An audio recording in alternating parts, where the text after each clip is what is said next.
अस्सलाम वालेकुम जी। तमाम जिमीदार भाइयों ਨੂੰ ਕਾਸ਼ਕਾਰਾਂ ਨੂੰ ਰਾਏ ਅਕਬਰ ਦਾ ਸਲਾਮ ਹੋਵੇ। ਜ਼ਿਮੀਦਾਰ ਭਾਈਆਂ ਨੂੰ ਅੱਜ ਦੱਸਾਂਗਾ ਡੀਏਪੀ ਦੇ ਵਿੱਚ ਮਿਲਾਵਟ ਚੈੱਕ ਕਰਨੀ ਹੋਵੇ ਤੇ ਉਹਦੀ ਕਿਸ ਤਰ੍ਹਾਂ ਆਸਾਨੀ ਨਾਲ ਚੈਕਿੰਗ ਕਿਸ ਤਰ੍ਹਾਂ ਕਰ ਸਕਦੇ ਜੀ।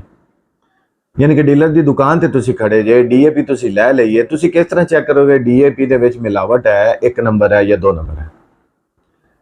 ਜਿਹੜਾ ਮੇਰਾ ਸਰਵੇ ਹੈ ਮਾਲੂਮਾਤ ਲੈਣ ਦੀ ਕੋਸ਼ਿਸ਼ ਕੀਤੀ ਹੈ ਉਹਦੇ ਵਿੱਚ ਜਿਹੜਾ ਰਿਜ਼ਲਟ ਆਇਆ ਇਹ ਆਇਆ ਹੈ ਕਿ ਤੁਸੀਂ ਉੱਪਰੋਂ ਬੋਰੀ ਦੀ ਜ਼ਾਹਰੀ ਹਾਲਤ ਤੋਂ ਬਾਰਦਾਨੇ ਤੋਂ ਸਲਾਈ ਤੋਂ ਕੋਈ 2 ਨੰਬਰੀ ਦੀ ਪਛਾਣ ਨਹੀਂ ਕਰ ਸਕਦੇ। ਉਹਦੀ ਵਜ੍ਹਾ ਹੈ ਕਿ ਉਹ ਬਾਰਦਾਨਾ ਜਿਹੜਾ ਲਗਾਉਂਦੇ ਨੇ ਓਰੀਜਨਲ ਲੱਗਾ ਹੁੰਦਾ ਹੈ, ਨੰਬਰ 1। ਨੰਬਰ 2, ਬੋਰੀ ਕਦੀ ਹੋ ਸਕਦਾ ਪੂਰੀ ਡੀਏਪੀ ਤੇ 2 ਨੰਬਰ ਨਾ ਹੋਵੇ, ਲੇਕਿਨ ਉਹਦੇ ਵਿੱਚ 10 ਜਾਂ 15 ਕਿਲੋ 2 ਨੰਬਰ ਡੀਏਪੀ ਪਾਈ ਹੋਵੇ, ਬਾਕੀ 1 ਨੰਬਰ ਮਾਲ ਹੋਵੇ। ਇਸ ਚੀਜ਼ ਨੂੰ ਜ਼ਿਮੀਦਾਰ ਕਿਵੇਂ ਚੈੱਕ ਕਰੇ? ਜ਼ਿਮੀਦਾਰ ਭਾਈਆਂ ਨੂੰ ਗੁਜ਼ਾਰਿਸ਼ ਹੈ ਮੇਰੀ ਹੱਥ ਜੋੜ ਕੇ ਕਿ ਤੁਹਾਡਾ ਸਭ ਤੋਂ ਬੜਾ ਖਰਚਾ ਜਿਹੜਾ ਹੈ ਨਾ ਉਹ ਡੀਏਪੀ ਦਾ। ਡੀਏਪੀ ਦੇ ਰੇਟ ਦੇ ਹਵਾਲੇ ਨਾਲ, ਯੂਰੀਆ ਦੇ ਰੇਟ ਦੇ ਹਵਾਲੇ ਨਾਲ ਜ਼ਿਮੀਦਾਰ ਇੰਨੀ ਸਿਰਦਰਦੀ ਲੈਂਦਾ ਹੈ, ਸਾਰਾ ਦਿਨ ਗੱਪਸ਼ਪ ਹੋ ਰਹੀ ਹੈ ਸਿਰਫ।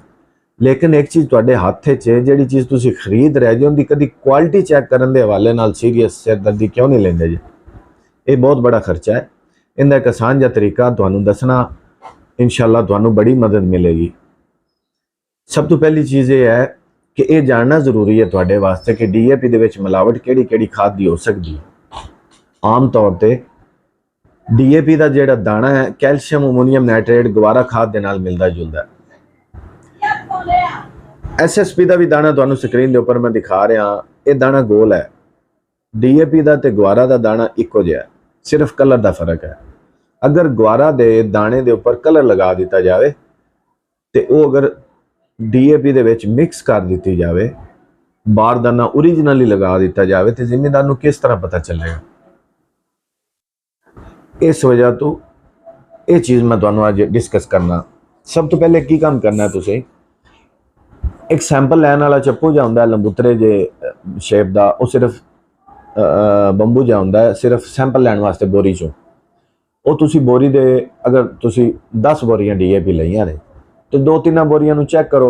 ਉਹਦੇ ਵਿੱਚ ਇੱਕ ਬੋਰੀ ਨੂੰ ਉੱਪਰ ਵਾਲੀ ਸਾਈਡ ਤੋਂ ਮਾਰੋ, ਕੁਝ ਤਲੀ ਦੇ ਉੱਪਰ ਤੁਹਾਡੇ ਦਾਣੇ ਆ ਗਏ, ਫਿਰ ਸੈਂਟਰ ਮਾਰੋ, ਕੁਝ ਤਲੀ ਦੇ ਉੱਪਰ ਹੋਰ ਆ ਗਏ, ਫਿਰ ਥੱਲੇ ਮਾਰੋ, ਕੁਝ ਦਾਣੇ ਹੋਰ ਆ ਗਏ।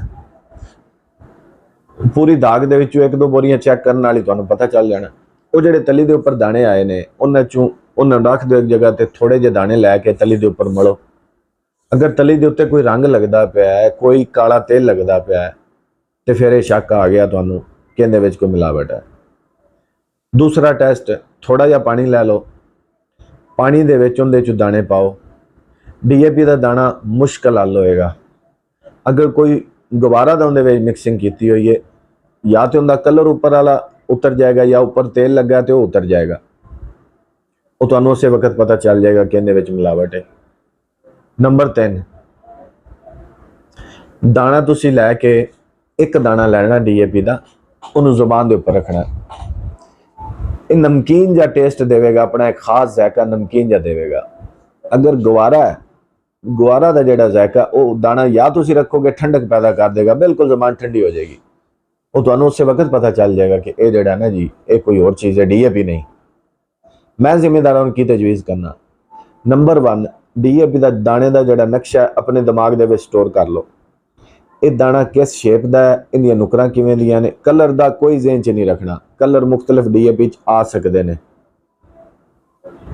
कोई तुहानू लेबल लैण दी, कोई बेकर लैण दी, कोई इहदा सैंपल टेस्ट करने की जरूरत ही कोई नहीं। इस दाने की ज़हन नशीन कर लो शेप, दाने की शेप यही रहेगी, कलर बेशक मुख्तलिफ होंदे रहन। नंबर 1। नंबर 2, एसएसपी का भी दाना ज़हन च रख लो। एसएसपी अगर मिक्स होगी तो इन दाने की गुलाई बरीक, छोटा दाना बरीक भी, पाउडर भी है। तीसरा, एक काम करो कि एक दाना डीएपी का लैके जुबान से रख के छोटा जिहा टेस्ट कर लो, तुहानू आइडिया हो जाएगा कि यह डीएपी का टिपिकल टेस्ट है और इहदे कोई हरज नहीं, कोई साइड इफेक्ट नहीं। इन्नी महंगी आइटम अगर तुसी लै रहे जे, जिम्मेदार ते जिहड़े ने वो चीज़ों को टेस्ट कर करके तो वो दस देंगे ने हर चीज़। लिहाजा तुसी वो ज़हन नशीन करो इनका डीएपी का खास जायका। जिस वक्त तुसी डीएपी खरीदी डीलर शॉप तो ਉਸੇ ਵਕਤ ਧਾਕ ਦੇ ਵਿੱਚੋਂ ਮੁxtਲਫ ਜਗ੍ਹਾ ਤੋਂ ਸੈਂਪਲ ਲੈ ਕੇ ਚੈੱਕ ਕਰਨਾ ਤੁਹਾਡਾ ਹੱਕ ਬਣਦਾ ਹੈ। ਇਹਦੇ ਵਿੱਚ ਸੰਗਣ ਵਾਲੀ ਸ਼ਰਮਾਵਣ ਵਾਲੀ ਕੋਈ ਗੱਲ ਨਹੀਂ। ਖਾਸ ਤੌਰ ਤੇ ਜਿਸ ਵਕਤ ਜ਼ਿਮੀਂਦਾਰ ਉਧਾਰ ਕੋਈ ਚੀਜ਼ ਲੈ ਰਿਹਾ ਹੁੰਦਾ ਹੈ, ਖਾਸ ਤੌਰ ਤੇ ਜਿਹੜਾ ਉਧਾਰ ਦਾ ਨੈਟਵਰਕ ਹੈ, ਉਹਦੇ ਵਿੱਚ ਤੁਸੀਂ ਲਾਜ਼ਮੀ ਇਹ ਚੀਜ਼ ਚੈੱਕ ਕਰੋ। ਖਾਦ ਇੱਕ ਬਹੁਤ ਬੜਾ ਸਰਮਾਇਆ ਤੁਹਾਡਾ, ਇਹਨੂੰ ਚੈੱਕ ਕਰਨਾ ਤੁਹਾਡਾ ਹੱਕ ਹੈ। ਔਰ ਇਹ ਮੈਂ ਸਾਦੇ ਜੇ ਤੁਹਾਨੂੰ ਕੁਝ ਟੈਸਟ ਦੱਸੇ ਨੇ, ਇਹਦੇ ਨਾਲ ਤੁਸੀਂ ਕਨਫਰਮ ਚੈੱਕ ਕਰ ਸਕਦੇ ਜੇ ਕਿ DAP ਦੇ ਵਿੱਚ ਮਿਲਾਵਟ ਹੈ ਜਾਂ ਨਹੀਂ ਹੈ। ਬਹੁਤ ਬਹੁਤ ਸ਼ੁਕਰੀਆ। अस्सलाम वालेकुम जी।